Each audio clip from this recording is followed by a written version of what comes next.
Well, temperatures topped 30 Celsius again in both England and Wales today, with forecasters predicting tomorrow will be the hottest day of the year so far. A heat health alert remains in force for all regions in England until Monday. And there's a yellow weather warning for thunderstorms in parts of Wales from tomorrow until Sunday.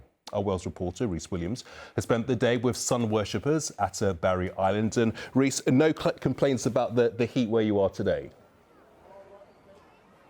No, everyone has been very happy here. The beach has been packed all day and, as you can see, is still very busy this evening. And with temperatures expected to peak tomorrow, many have told me they're coming back down here tomorrow to enjoy some more sun. But with any prolonged period of hot weather, there are warnings of the health implications too. Cooling off with a dip at dawn. At Saltburn by the Sea near Middlesbrough, these swimmers avoided the heat at the start of another sweltering day. They say it's best to make hay while the sun shines, but sometimes there can be too much. After one of the driest springs on record, farmers are feeling the heat. At the moment, because of the drought, we're seeing lower levels of grass growth. Crops are under severe stress. We've got animals that are feeling heat stress. So it doesn't really matter where you are in the UK. It doesn't matter what farming you're doing. You're probably experiencing some sort of trauma to your business as a result of this really volatile weather. The heat wave is expected to peak tomorrow, and with temperatures set to reach the mid-30s in England, an amber health alert has been issued, with warnings of a potential rise in deaths among the very elderly and those with health conditions. For beachgoers at Barry Island today, there were fewer concerns, just making the most of the sun, sea and 99s. Honestly, it's been gorgeous these last few days. We've been going to every beach we can. I feel like I'm on a little holiday. Yeah. Holiday away from uni. We finished exams and everything now. It's nice to see people happy, smiling with what's going on around the world. I mean, we don't get this often, so for it to hit 27 degrees, let's just get to the beach. Why are we hanging around at home? While the residents of Barry Island are used to the cold sea, there's a note of caution for those planning their first trip to the beach of the year this weekend. Always say choose a life-guarded beach. The lifeguards are really well trained, experienced, they can spot the rip currents, they know what advice to give, so go to a life-guarded beach and stay between the red and yellow flags if you're swimming and the black and white flags if you're surfing.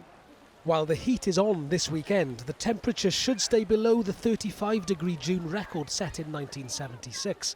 And after such a cold start to the month, many are simply glad that summer has finally arrived. Rhys Williams, ITV News, Barry Island.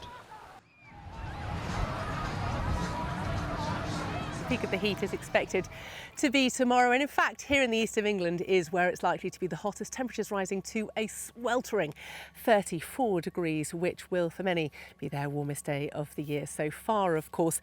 Now tonight I'm at Tuffin Hall Vineyard, where it really is, as you can see, absolutely beautiful. We're not far from Halstead in Essex, and the conditions here, the very hot and dry conditions that we've had so far this year, have spelt disaster for the more traditional crops. But as you can see, these vines are absolutely thriving, and this change in climate has absolutely revolutionised the wine industry. Wine has in the UK been made here since Roman times, but just in the last 20 years or so it's been a very different picture, as I've been learning.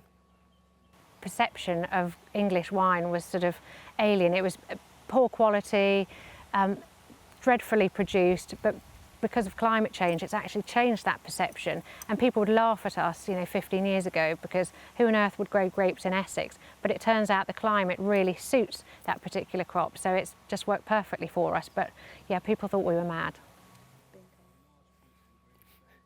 Amazingly, there are now over 1,000 vineyards across the UK. 80% of those have sprung up just in the last 20 years. Lots of them here in East Anglia, where it's warm and dry.